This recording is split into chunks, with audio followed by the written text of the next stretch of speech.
Hello you lot, how's it going? I thought to myself, I get questions all the time. What do I need? Would this be handy? Would that be handy? You should have this, you should have that. And I think to myself, let's have a little chat and I'll show you the things what I think would be handy for you lot to have, and some things that I've got anyway that I use in Nitro RC.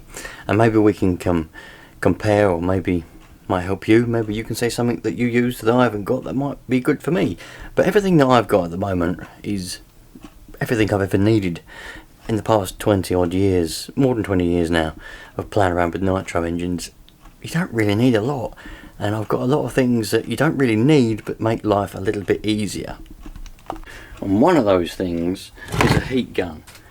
Now, nitro engines, they do like to be warmed up. They like to be hot in a warm temperature to run properly, but you can start them in cold temperatures, no problem at all. You don't need to heat them up before you can start them. The only ones you do need to heat are competition engines, ones that have got high or low, what would you say, tighter tolerances, lower tolerances. Yeah, it's lower tolerances, isn't it?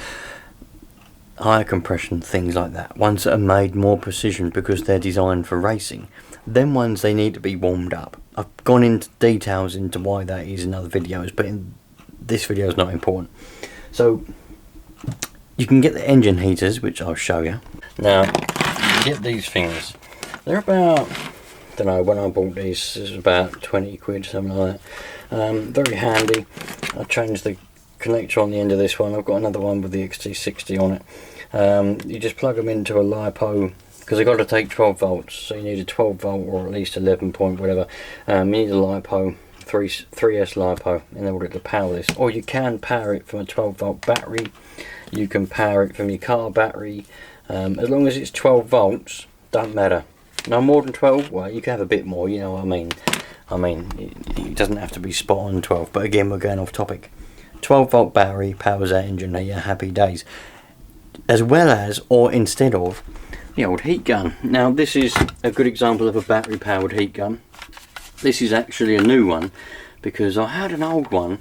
Again, it was the Ryobi one, but it was when they first released the heat gun I got it. But it was alright, but then one day I was out in the rain doing something else, because I don't just use this for nitro, you know, I use it for other stuff in life, getting stickers on and off and heat wrapping and all kinds of things you can use a heat gun for. But I was out in the rain and I think it just got a bit too wet, and that was the end of that. So I bought myself a new one. So a battery powered heat gun, I recommend the Ryobi one because it does a very good job. It goes to over 400 degrees Celsius. And that's more than what you need to start up your nitro engine. So very good one there. You can get, if you want to spend a lot of money and waste a lot of money, you can get Makita, you can get DeWalt, all the other ones that are far too expensive for whatever you're going to need it for. The Ryobi one is brilliant. I've got an electric one. This one's bloody well old. Come out a little Parkside, look. Well, it might have been Aldi, I can't remember. This is obviously a 240 volt heat gun. Use this one for an on the bench. Take this one outside, keep it in the bag whenever I go out, just to heat it up. But I do often forget it because I've got it in my other bag, what I use for actual work. But heat guns, very, very good for heating up your engine. If you have trouble starting it, or if you're new to nitro and you can't get your engine to start, there's no harm in heating it up. You don't need to, but there's no harm in doing it. It'll just help you, you know, get it started if you heat it up a little bit, particularly if it's the winter months. Another thing which is particularly handy is an air compressor, a good air compressor. This one's an SGS engineering air compressor. I've had this for about 6 or 7 years. Very, very good. I definitely recommend the SGS brand. If you want, they do little ones. This is a 100 litre compressor. They do little ones, 50 litres. They might even do smaller than that. They do some proper dinky little compressors. Obviously you can't take this one out with you, but it's handy for indoors. You could get a little one. They even do battery powered ones. Ryobi actually do a battery powered air compressor, so you can go and have a look at that. Get your 18 volt batteries, stick it on that, and you've got a mobile compressor. Take it with you, put it in the boot of the car. But this one is obviously for inside in the garage. Very good compressor. direct drive. This one is, they do belt driven ones and they do direct driven ones. They do small ones, larger ones, they do ones bigger than that, they do petrol driven ones. Very, very good. Go and have a look on SGS website, and they've got loads on there, but definitely recommend getting yourself a good air compressor. Now you might be asking, why do I need an air compressor? So it's not something that you necessarily need, but it's something that would come in extremely handy for you. Imagine the pipes on the end of this, and we've got this gun here. We can blow away all that dust and dirt. We can blow all that away, and it makes cleaning your car a lot easier. You know, you can do all sorts with it, just blow away the air. That's why I said you don't necessarily need a big compressor. If you've got other uses for it, brilliant. I mean, I use my compressor for all sorts of stuff, blowing up tyres. I've got all the nut runners, all the impact gun things for working on real full-size cars. So a bigger compressor's important to me, for me. But if you're just literally going to use it for blowing dirt away on your Nitro car, get yourself a little compressor. Yeah, it'll turn on a lot more often and make a lot more noise now and again because you're using a lot of air, but it will be more than good enough for what you need it for. Just a little 50 litre compressor, something like that, and a nice little gun like this one. The longer the nozzle, I've got ones with a small little nozzle that come to about there somewhere, but the longer ones are easier, they're better, because you can get them in places like that. And you can blow away all the dirt, get it in there, blow all the dirt out, get all the dirt from all the axles, blow it all away, you know, and you're not right near it, so you don't get battered with it. But also you can get it in places, you know. If you've only got a short little nozzle, you can't quite get it in all the little places. Very, very good, handy thing to have. Anyway, you lot, that's a few of the things I can think of at the moment that might come in handy for you. The most in particular ones, probably the heat guns. Those little engine heaters are really, really good, but sometimes, particularly if you've got like a Nova or something like that. For example, my B3 and the B5R, the B3 needs more heat to start than the B5R. I have to heat this up a lot to get it to work, to actually even start, and once it's started it's fine. So if you've got like one of these type of engines, you do need to heat it up a lot. They like a lot of heat. The Reds, I had a Reds that didn't need as much heating as this one, but this needs a lot of heat.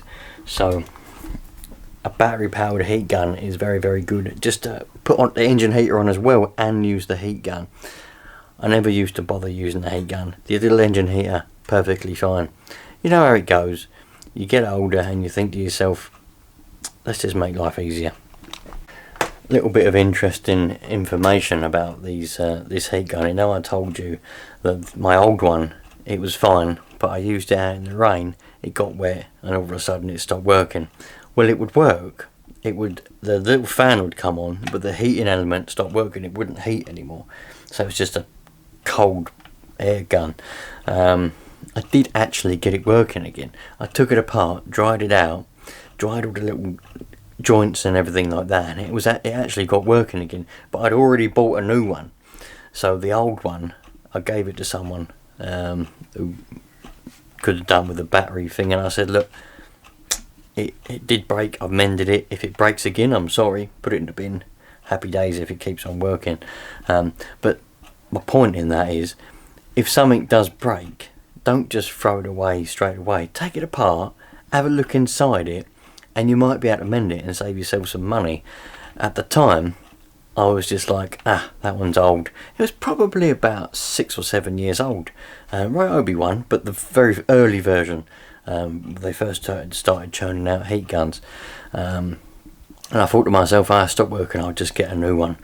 And that'll be that. But then after I'd ordered it, I thought, let's take it apart and see if I can mend it. And I did manage to mend it. So don't ever make that mistake and waste money like I did. Take it apart, have a look. If you can mend what you've already got, happy days. Save yourself some dollar. You can get these things from GT Power and all. Quite handy. It's like a little hairdryer, right? You've got little settings, rechargeable, and you press it like that.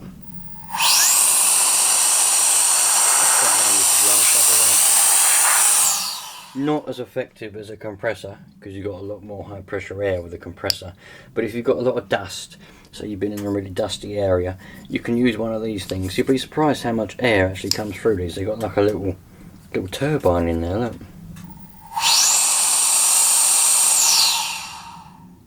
You'll be surprised how much air actually comes through this. And it won't get away all the proper stuck on greasy bits like a compressed air would. But it will blow away all dust and things, good for blowing off your air filters, things like that. So that might be something handy. You can keep that in your bag, in your little bag when you go out. So something like that, some sort of air. Something else which is extremely handy to have if you can. It's not essential to have when you. This is handy for electric and for nitro, because even on nitro you've still got electric connections, you've still got your battery connections, you've got battery wires and things like that, servos. You can mend servo wires if you have to. I mean, I have soldered servo wires together before and they've worked. Not the best, but it can be done. But a little gas soldering iron, because obviously you can keep this one in your little bag or your box or whatever it is you. Oh, bloody hell, I need 2 hands to undo it. Oh, done it. You can keep this in your little bag and whatever you've got. Solder, definitely recommend getting leaded solder.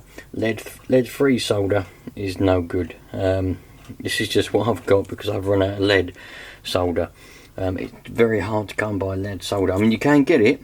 I've got some because I used to, not so much now, do a lot of work on CB and ham radios. It's a bit of a mess in here because I'm still trying to sort out a bit of a flood. But I've got some lead solder, but it is difficult to come by. But anyway, lead solder, lead-free does a job, but not as good.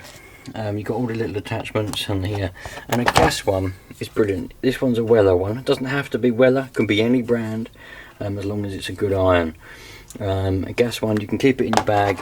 That way, if you're out and about, if you're properly serious, not like me, because I'm not properly serious about RC at all. I mean, if I go out and something doesn't work, oh well, put it back in the car, go home, or carry on with my day.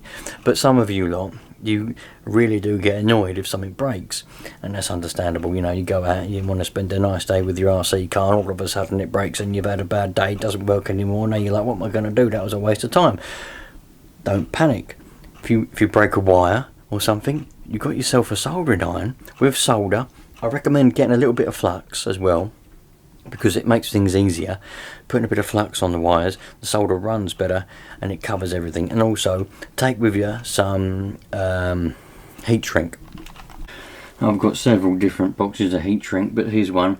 You don't have to have one this big. What I normally do, I haven't got it now because I used them all up and never replaced them, but you get the size you want, the red and black, cut them to reasonable lengths, and then just stuff them in your bag or stuff them in your soldering iron kit, and that way you're ready to rock and roll. Many a times a gas powered iron has saved the day for me. This is the one that I usually keep in me backpack, I really do, but I've been using it a lot recently, so I've taken it out because I've been going doing other stuff, mending lawnmowers and cars and caravans and anything else. I always get people phoning me up, oh, this has happened, and yep, off I go, pack a bag, go off and mend whatever it is that has to be mended. So the gas powered soldering iron has come in very handy. In case you're wondering, those irons, they just use a normal lighter fluid. You know, you get your lighter fluid in the tin, same stuff. Go and get it from down the market or wherever.